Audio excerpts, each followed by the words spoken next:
So I was having lunch yesterday with a friend who was trying to market one of his newest companies, and he was a little frustrated because he had run a couple of tests on Facebook trying to drive traffic to a webinar page, and he had had 0 signups.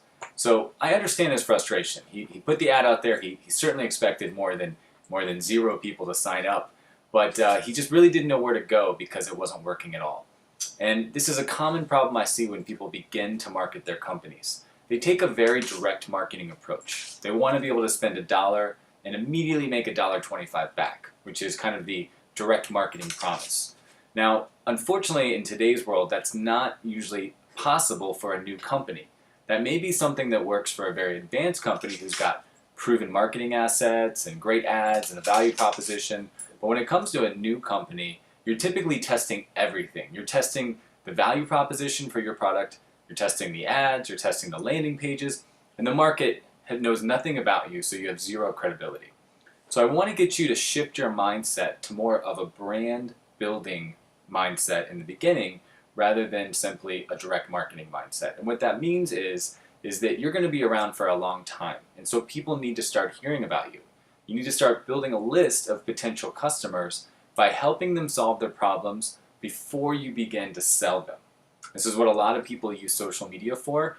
Email marketing has been doing this for years, and you can even use search engine optimization to create content that solves people's biggest problems so that they can find you, kind of test drive what it's like to work for you, work with you, kind of get the ideas that you've got that can help them, and now you're starting to build trust and you're starting to build some credibility.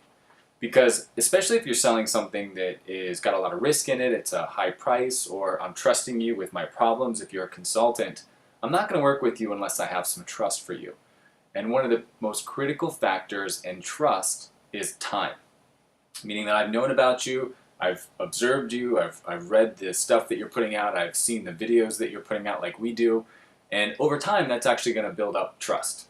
Now, a second factor in building trust is consistency, which is equally important. Over time, I want to see that you're consistently telling me how to solve my problems in a very similar way.